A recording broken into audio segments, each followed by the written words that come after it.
तो वर्किंग क्या है इसका, दो pulleys are connected to endless belt, तो the spray come along with higher positive charge supply sprays the positive charges onto conveyor belt.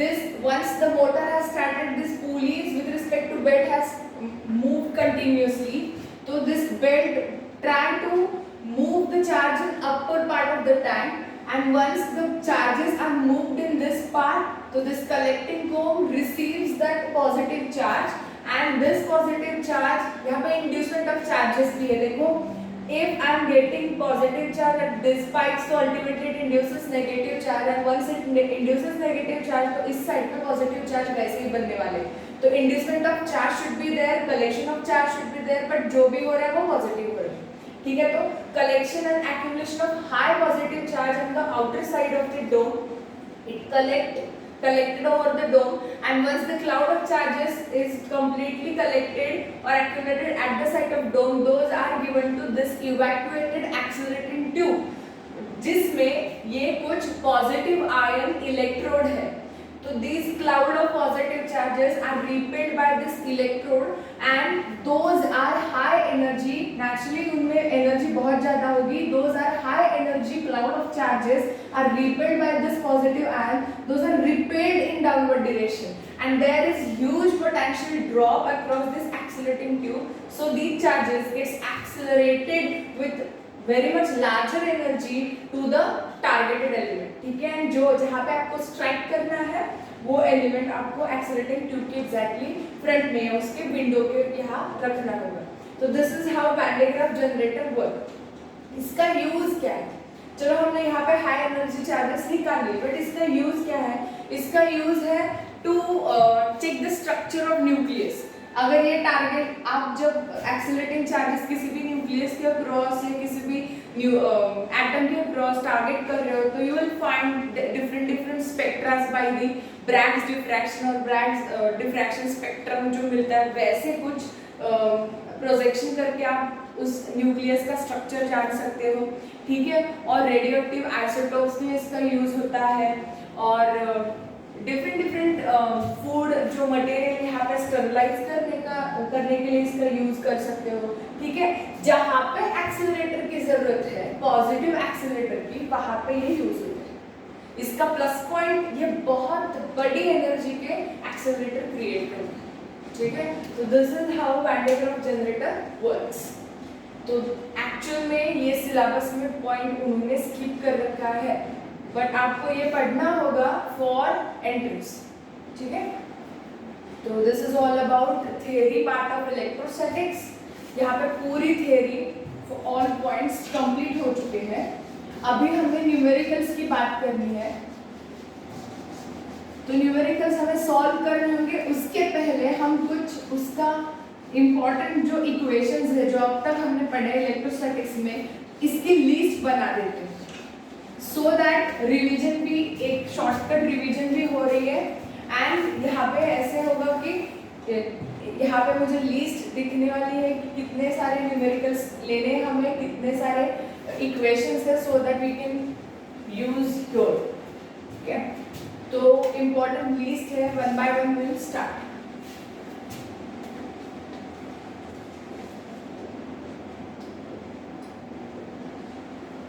Important फॉर्मूले,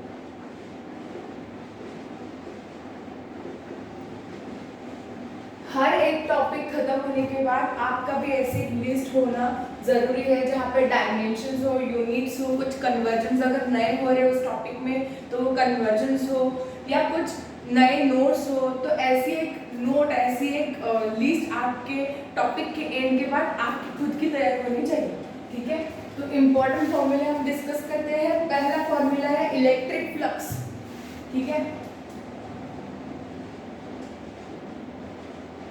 electric flux, electric flux का symbol है phi, right. Electric flux density होती है electric field intensity, right. ये हम 11th standard से पढ़ रहे हैं। तो flux density means phi by ds, और फाई बाय एरिया अगर फील्ड होगा तो phi, can I write phi as integration of E bar dot ds bar, यही है E D S cos of theta, ये हमने 11th स्टैंडर्ड में पढ़ा है, ये हमें यहाँ पे यूज करना होगा, ठीक है।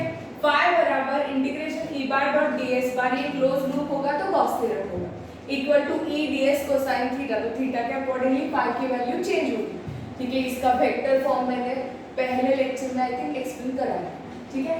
Then phi by Gauss theorem, ये है Q upon epsilon, Q upon epsilon, किसी भी मीडियम के लिए लिख रहे हो तो वो होगा एप्सिलॉन, ठीक है। क्यू अपॉन एप्सिलॉन नॉट भी लिख सकते हो। Total charge enclosed by the surface with respect to its dielectric constant, यही अपना गॉस थ्योरम। तो phi is equal to Q upon epsilon not और क्यू अपॉन एप्सिलॉन, ठीक है। Second formula for dielectric constant, dielectric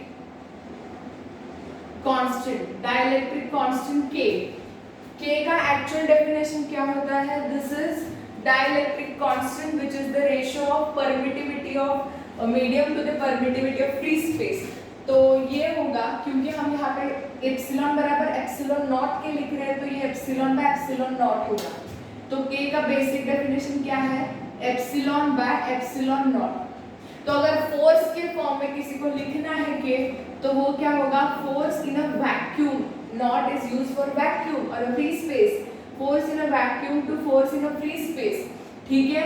and capacity of capacitor with dielectric में हमने force का जो ये इक्वेशन है उसी को कन्वर्ट करा था इलेक्ट्रिक फील्ड के फॉर्म में।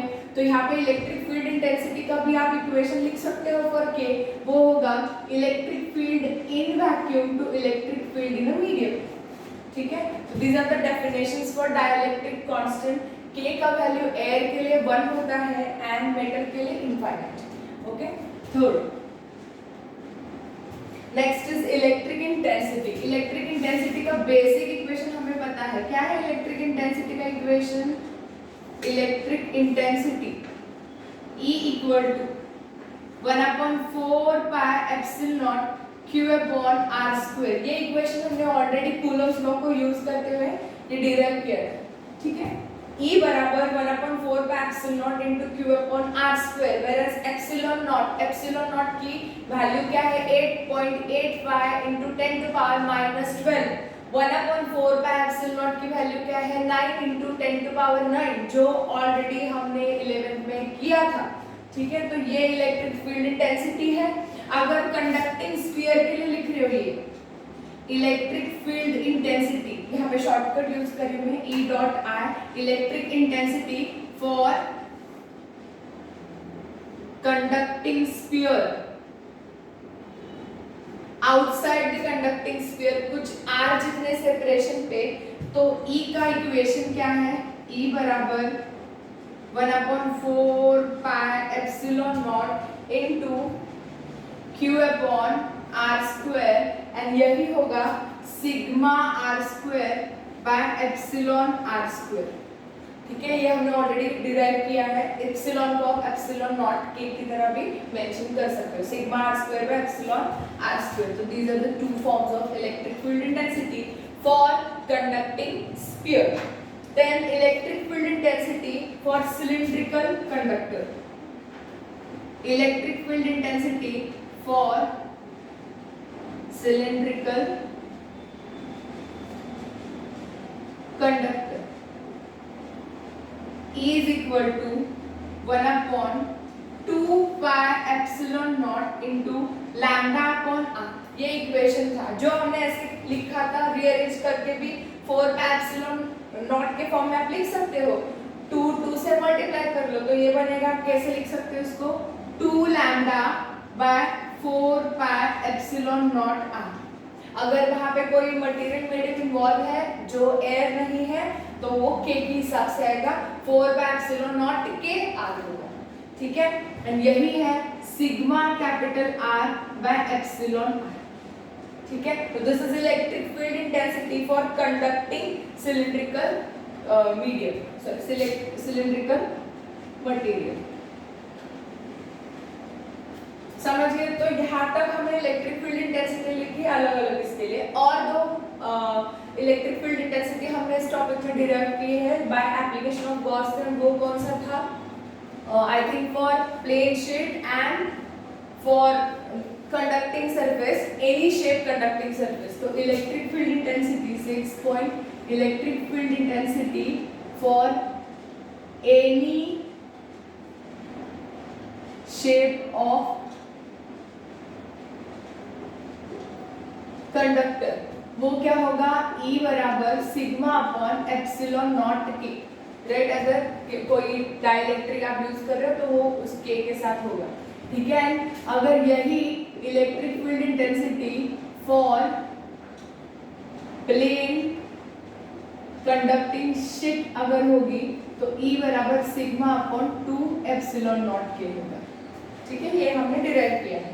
देन इसके बाद है work done. Work done is nothing but potential energy. तो पोटेंशियल एनर्जी क्या हमने 3 तरीके से स्टडी किया है, potential energy in absence, potential energy in presence, potential energy for electric dipole. तो पोटेंशियल एनर्जी का वैसे बेसिक इक्वेशन U बराबर क्या है? 1/4 pi epsilon not into Q1 Q2 by R, ठीक है। फोर्स एंड इलेक्ट्रिक फील्ड में R² होता है, पोटेंशियल में R होता है, बट पोटेंशियल में दोनों ही चार्जेस, सिस्टम में कौन से चार्ज है? Those are responsible, and potential में जिसके वजह से वो फील्ड है वही रिस्पॉन्सिबल होता है। तो U बराबर 1/4 by epsilon not Q1 Q2 by R। Work done का इक्वेशन W बराबर क्या है? Q into V, ठीक है। एंड वर्क डन बराबर U, तो ये दोनों इक्वेशन वैसे ही सेम जा रहा है। देन टॉर्क को भी हमने पढ़ा था, टॉर्क का एक डेरिवेशन हमने पढ़ा था, टॉर्क टाउ बार बराबर P बार क्रॉस E बार, जो इलेक्ट्रिक डायपोल के लिए पढ़ा था। टाउ का मैग्नीट्यूड क्या होगा? PE sin theta, right. And अगर हमें 10 potential energy U, potential energy in और potential energy due to external torque, external torque की वजह से अगर पोटेंशियल एनर्जी निकालनी है तो U की वैल्यू क्या होगी? Integration from theta not to theta tau d theta, right. तो U की वैल्यू क्या होगी? PE cos of theta not minus cos of theta. ये हमने ऑलरेडी डिराइव करा है, ठीक है। देन इलेक्ट्रिक डायपोल के लिए क्या होगा?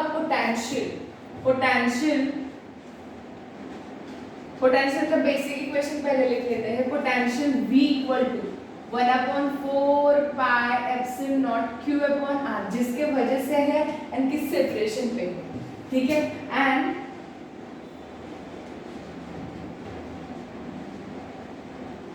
Potential due to electric dipole V is equal to 1/4 pi epsilon P cos of theta by R square। ये इक्वेशन हमने डिराइव किया था। एंड ये भी एक पोटेंशियल ऐसे है जहाँ पे 2 चार्जेस इन्वॉल्व है, तो सिस्टम का पोटेंशियल हमने निकालना था। तो ये एक ही फॉर्मूला पूरे इलेक्ट्रोस्टैटिक्स में ऐसे है कि जहाँ पे पोटेंशियल के लिए R स्क्वायर है, हमेशा ध्यान में रखना। तो P cos theta by R square, ठीक है। Then next point is capacity of capacitor 13। C बराबर Q अपॉन V, ये हमें पता है। सीरीज के लिए, पैरेलल के लिए CP, पैरेलल कॉम्बिनेशन का CP अगर n नंबर ऑफ कैपेसिटेंस है तो C1 plus C2 plus C3 so on up to C, right. अगर सीरीज में लेना है तो 1/CS बराबर 1/C1 plus 1/C2 so on up to 1/CN। ये यूज करना है, जैसे रेजिस्टेंस सॉल्व करते थे वैसे कैपेसिटर्स के सर्किट सॉल्व करने हैं, ठीक है। Then electric capacity of parallel plate capacitor. Electric field intensity E is equal to sigma upon epsilon, हमने ये करा था, तो ये बनेगा sigma upon epsilon not K, right. Sigma upon epsilon, sigma को आप ऐसे लिख सकते हो charge per unit area epsilon not K, right. तो E is equal to Q upon A epsilon naught K. This is electric field intensity inside the parallel plate of capacitor. अगर ये electric field है तो what is the value of potential? As you know, potential का value in terms of field, can I write this as E into D क्योंकि electric field intensity is volt per distance. Negative gradient of potential हमने वो use किया था, ठीक है। तो ये यूज करते हुए V बराबर, V का वैल्यू क्या है, Q upon A epsilon not K into D। This is your potential का इक्वेशन फॉर कैपेसिटर, ठीक है। Once I get this for parallel plate तो कैपेसिटी आप निकाल सकते हो, C is equal to Q upon V। तो Q क्या है, Q की एज इट इज, V का value Q upon A epsilon not K into D। तो capacity of parallel plate capacitor क्या बनेगा, A epsilon not K by D। This is your equation. समझ रहे कि नहीं समझ रहे? तो this is what capacity of parallel plate capacitor in presence of dielectric. अगर यहाँ पे डाइलेक्ट्रिक नहीं पोर कर रहे हो तो ये K बराबर 1 होगा, जो एयर होगा, तो बनेगा इक्वेशन C बराबर A epsilon not by D। It only depends on area and the separation, ठीक है।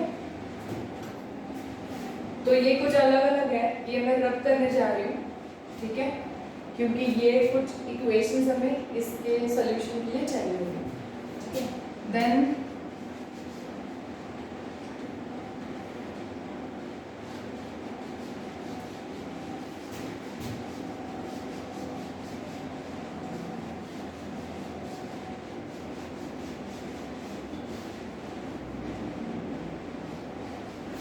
ओके, यहाँ पे और भी कुछ इक्वेशंस है। हाँ, capacity in dielectric by capacity in vacuum और air equal to E naught by ED। ये भी इक्वेशन लिखो, E naught by ED। Then U, energy stored for capacitor क्या है, half C into CV square, right. Half CV square equal to half Q into V equal to half Q square by C, ठीक है। तो ये forms अलग अलग forms पे अलग अलग इक्वेशन बनेंगे न्यूमेरिकल्स में। जो गिवन होगा CV या QV या QC जो गिवन होगा ये आपको यूज करना है, ठीक है। And most important point, polarisation.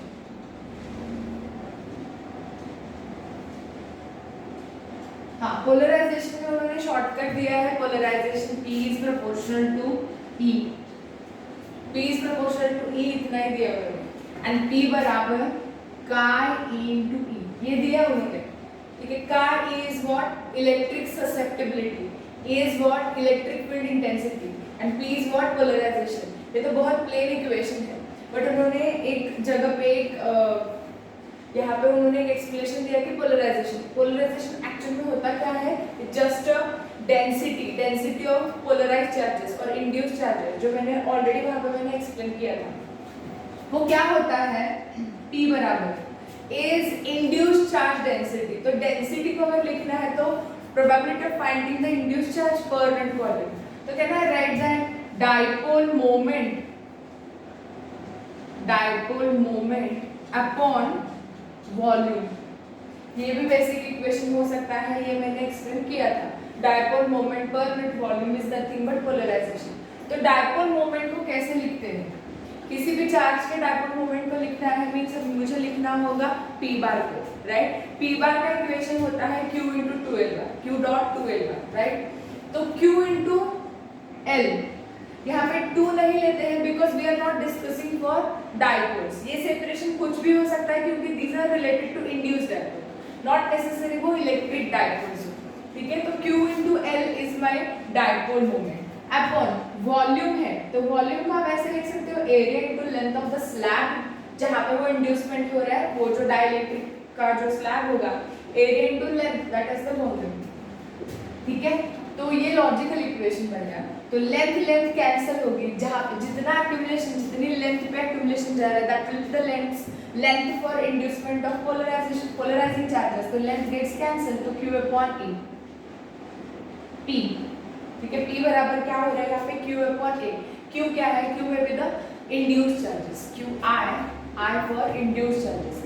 तो number of induced charges per unit area and that is nothing but sigma P, sigma क्या होता है? चार्ज डेंसिटी, एंड बिकॉज यहाँ पे हम इंड्यूस चार्ज डेंसिटी ले रहे हैं मीन्स पोलराइज्ड डेंसिटी, पी भी लिख सकते हो, क्यू पी भी लिख सकते हो, पोलराइज्ड। तो number of polarized charges per area is nothing but charge density for polarized charges and is nothing but polarization. समझ गए? तो ये हमें पता था P बराबर काय E इंटू E।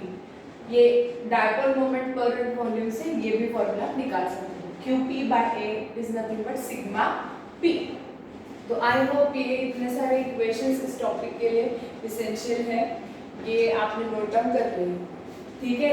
और जो फॉर्मूले है जो 11th स्टैंडर्ड में है उसका भी एक नोट और उसका भी एडिशन इस लिस्ट में कर दो, so that you will get a complete list for both electrostatics 1 और इलेक्ट्रोस्टैटिक्स 2, ठीक है।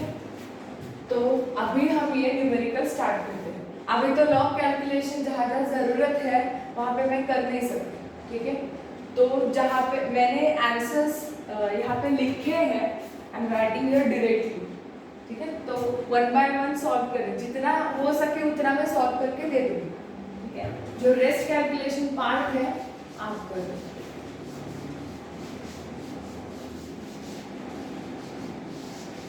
ओके, देखो नंबर 1 फर्स्ट न्यूमेरिकल क्या है? A sphere of radius 10 centimetre carries a charge of 1 microcoulomb. Calculate electric field number 1 at distance of 30 centimetre from centre of sphere, second at the surface of sphere, and third eight the distance of 5 centimetre from the centre of sphere. तो यहाँ पे 3 अलग अलग जगह पे हमें electric field intensity निकालनी है। उसके लिए उन्होंने क्या दिया है? Sphere of radius means conduction किसके हिसाब से हो रहा है? Sphere, conducting sphere. तो जो भी सारे इक्वेशंस होंगे we have to use it for conducting sphere. तो हमने यहाँ पे लिखा है वो क्या है कंडक्टिंग स्फीयर का 1/4π0 Now we are going to use this equation and we'll solve this. तो यहाँ पे a sphere of radius 10 centimetre, तो गिवन कर लेते हैं यहाँ पे पहले। गिवन क्या है? रेडियस दी उन्होंने कंडक्टिंग स्फीयर की, कितनी है? 10 सेंटीमीटर। पहले तो सेंटीमीटर तो मीटर जाना होगा, r बराबर 10 × 10⁻² मीटर, ये रेडियस हो गई। Then carries a charge of 1 microcoulomb, तो चार्ज कितना है? q बराबर 1 microcoulomb. Again microcoulomb to coulomb करना होगा, 1 × 10⁻6 कूलम। अभी अपने जो गिवन क्वांटिटीज हैं दोनों ही SI में है, ठीक है ना। Calculate the electric field number 1 at distance of 30 centimetre from centre of sphere. जो भी सेपरेशन r है ना, स्मॉल r, ये क्या है? सेंटर ऑफ स्फीयर से सेपरेशन है, ठीक है। तो E is equal to conducting sphere के लिए इक्वेशन यूज कर लो, E is equal to 1/4πε0 Q upon r square. r आता, अभी ये r क्या है? 30 सेंटीमीटर, जो सेंटर से सेपरेशन होगा ये होगा कैपिटल R, ठीक है। तो यहाँ पे हमें ये r जो दिया है फर्स्ट कितना है? R1 कितना है? 30 सेंटीमीटर, 30 × 10⁻² मीटर, राइट। तो ये सब्स्टिट्यूशन कर लेते हैं। E बराबर फर्स्ट इक्वेशन 1/4πε0, इसकी वैल्यू कितनी होती है? 9 × 10⁻9, ठीक है। क्योंकि एप्सिलॉन इज 8.85 × 10⁻12, 1 डिवाइडेड बाय 4 × 3.43 × 8.85 × 10⁻12, ये कैलकुलेशन होगा 9 × 10⁻9। एंड Q चार्ज कितना है उसके लिए? 1 माइक्रोकूलम, तो 1 microcoulomb means 10⁻6 upon r square. r क्या है? 30 × 10⁻² का स्क्वायर, राइट। तो E is equal to 9 × 10⁻9 × 10⁻6 keep as it is upon नीचे क्या हो रहा है? 3 का स्क्वायर बनेगा 9 अगेन × 10⁻2 इंटू ये 10⁻1 होगा 10⁻2 मींस 900 एंड 10⁻² का स्क्वायर बनेगा 10⁻4, राइट। तो E इज इक्वल टू क्या होगा? ये इक्वेशन 9 गेट्स कैंसिल, 10⁻2 10⁻4 10⁻2 होगा, -2 पर जाएगा +2 होगा, +2 -6 -4, right, -4 + 9 + 5, 10⁻5 Newton per coulomb. This is your answer. तो ये फर्स्ट जो इक्वेशन है, at distance of 30 centimetre from the centre of sphere, directly उन्होंने सेंटर ऑफ स्फीयर से डिस्टेंस दिया है. अगर वो बोलते सरफेस ऑफ स्फीयर तो वो डिस्टेंस एंड जो यहाँ पे रेडियस है दोनों को मिला के आपको फाइनल ये स्मॉल r की वैल्यू रखनी होगी. ठीक है, बट दिया उन्होंने directly from centre. Second, at the surface of sphere, ये सरफेस पे कितना होगा. अगर सरफेस पे एट द सरफेस मींस ये जो था ना, ऐसे कंडक्टिंग स्फीयर है जिसकी रेडियस r थी एंड ये जो स्मॉल r जो सेपरेशन था वो था ये P पॉइंट जो 30 सेंटीमीटर था. ठीक है, अभी वो बोल रहे हैं कि अगर स्फीयर पे ही अपना पॉइंट है, ये P स्फीयर पे ही है, तो अभी r, ये स्मॉल r बराबर कैपिटल R होगा.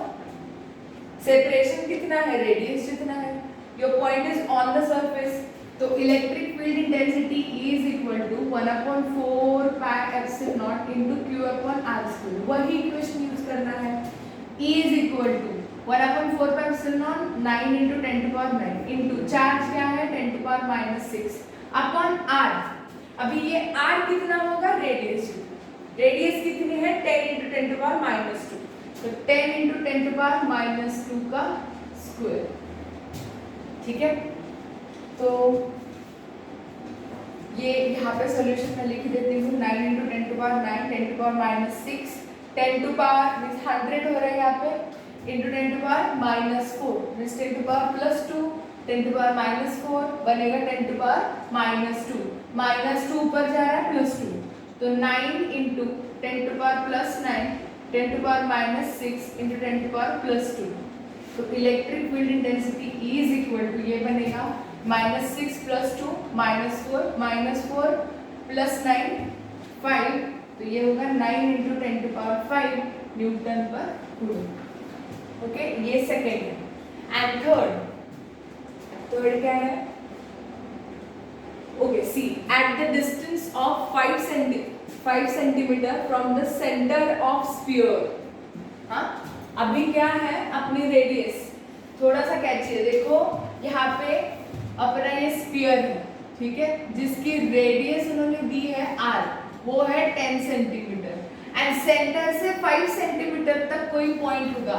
मींस अगर ये पॉइंट यहाँ कुछ होगा 5 सेंटीमीटर इतना होगा ना, वो से ये P यहाँ पे होगा, तो वहां पे इलेक्ट्रिक फील्ड कितना होगा. बट आप लोगों को ये पता है कि electric field inside the conducting sphere is 0. तो by using the concept there is no need to calculate. यहाँ पे कैसे लिखना होगा फाइनल आंसर, ये रब कर देती हूँ अभी. थर्ड जो है C, यहाँ पे आपको लिखना है जो छोटा r है, small r is less than your radius, right, centre की रेडियस. तो point is inside the conducting sphere. अगर वो इनसाइड है तो E inside equal to 0 newton पर. समझ गए?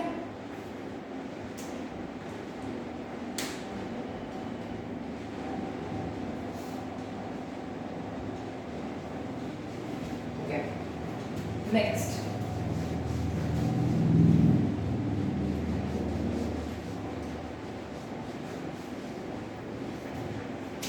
नेक्स्ट क्या है, a long cylinder of diameter 1 centimeter situated in air carries a charge of 10 microcoulomb per meter. Find the value of E at point at a distance of 1.5 centimeter from its surface. देखो यहाँ पे cylinder का shape है, तो conducting cylinder के लिए जो equation है वो यूज करना होगा. कंडक्टिंग सिलेंडर का इक्वेशन क्या है, λ/2 पाई एप्सिलॉन नॉट r, ये यूज करना है.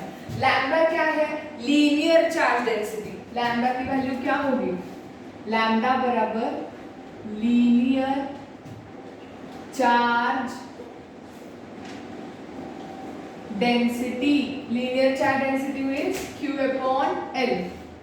ओके, तो यहाँ पे हमें ये सॉल्व करना है। तो given value long cylinder of diameter, diameter दिया उन्होंने, गिवन क्या है, diameter d is equal to 1 centimetre. तो पहले रेडियस पता कर लेते हैं। Radius r is equal to 0.5 into 10⁻⁻2 metre, ये बनेगी रेडियस। ओके, एंड यहाँ पे दिया है is situated in air carries a charge of, charge बता रहे हैं, वैल्यू कौन सी है, 10 माइक्रोकूलम पर मीटर। अगर चार्ज होता तो वो क्या होता माइक्रोकूलम में, but microcoulomb per metre means charge per unit distance बता रहे हैं, means indirectly they have given this value, lambda का वैल्यू दिया है। Charge per unit length coulomb per metre, microcoulomb per metre दिया है। तो ये क्या है, is not charge, is lambda. Lambda क्या है, 10 माइक्रोकूलम पर मीटर। तो 10 इंटू माइक्रो 2 कूलम करना है -6 coulomb per metre. Now we got the lambda in SI। ठीक है, now find the value of E at a point at a distance of 1.5 centimetre from its surface. ठीक है, तो 1.5 centimetre surface से निकालना है। तो ये जो छोटा जो सेपरेशन बता रहे हैं R, जो R डैश में कह रहे हो, is 1.5 centimetre, is 1.5 plus and 1.5 into 10⁻⁻2 metre, ये R डैश होगा। ये ऐसे कुछ सिलेंडर है, राइट, और ये पॉइंट है जो सरफेस पे कितने डिस्टेंस पे है, 1.5 centimetre. But I need to take distance from the axis of cylinder or from the center of cross section of cylinder, तो I need to add this distance also, right? तो total छोटा r कितना होगा, r dash plus r dash कितना है, point, I mean this is 1.5 plus r कितना है 0.5, right, into 10⁻⁻2, क्योंकि ये मीटर में कर रहे हैं, तो ये बनेगा 2 into 10⁻⁻2 मीटर, ये स्मॉल r होगा। Now it is from center or from axis, तो हमारा इक्वेशन क्या है, E is equal to 1/2 pi epsilon naught lambda upon r, right, for conducting cylinder. So 1/2 pi epsilon, थोड़ा सा रीअरेंज कर लेते हैं, 1/4 pi epsilon naught into 2 lambda by r, so that ये हम डायरेक्टली 9 into 10⁻9 लिख सकते हैं। ठीक है, equals 9 into 10⁻9 into 2 lambda, lambda क्या है 10 माइक्रोकूलम, तो 10 into 10⁻⁻6 coulomb per metre upon r, r क्या है 2 into 10⁻⁻2, 2 gets cancel, 10⁻⁻2 ऊपर जा रहा है +2 होगा, -6 +2 -4 ये -4 एंड +1 -3 +9 +6, तो ये बन रहा है यहाँ पे 9 into 10⁻+6 Newton per coulomb. This is electric